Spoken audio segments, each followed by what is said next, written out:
You mentioned the Lions, another one of your former teams. Are they your pick to come out of the NFC and go to the Super Bowl? Yes.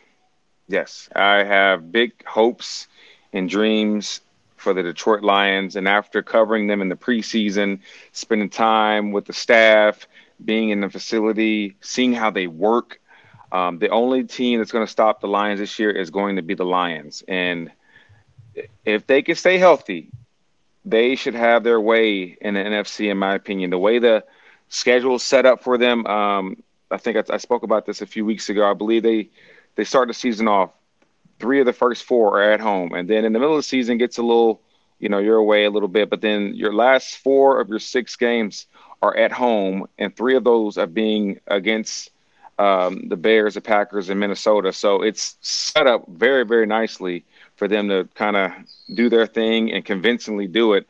But injuries, you look at last year, the offensive line seemed like they rarely got a chance to play together, and they still lit up the scoreboard. And so if you can have those guys up front, healthy, protecting Jared, who will absolutely pick you apart in zones. Like, he is one of the best zone quarterbacks, in my opinion, in the league.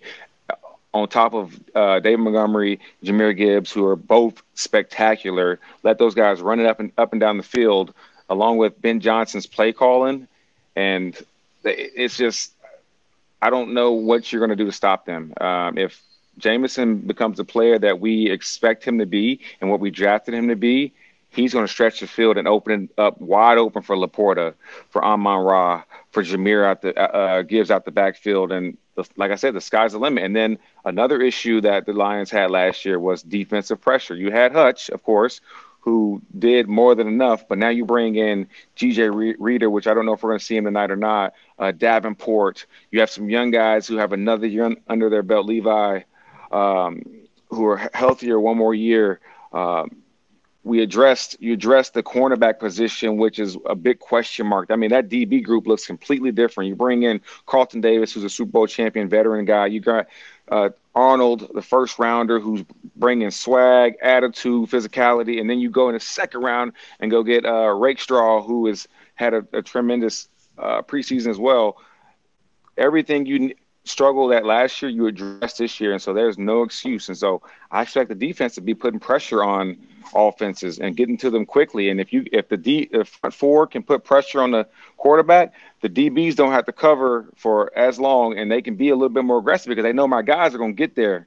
What would it mean to the city of Detroit? What would that party be like if the Lions finally won a Super Bowl? Oh, man, it gives me chills to think about what it means to that city, because if you really think about the most patient fan base in my opinion, all of sports is Michigan sports. I mean, and specifically Detroit Lions fans. I mean, people have waited lifetimes and almost multiple lifetimes for a winner, and now we can interject ourselves in these conversations and get involved in the crap talking on who's the best team, who's the best players, because now we have several pro bowlers. We have an offensive coordinator, defensive coordinator who could have gotten jobs anywhere in the league this past year, but chose to stay in Detroit because they believe on what's going on. You got a players coach in Dan Campbell, who I don't know how you don't love this guy. And you're in a division that's, I think very doable. I think it's gonna be competitive, but I think, we'll do okay in there. So, man, the city needs a winner. They deserve a winner, and man, I'm praying every night. I'm praying every night. Very nice.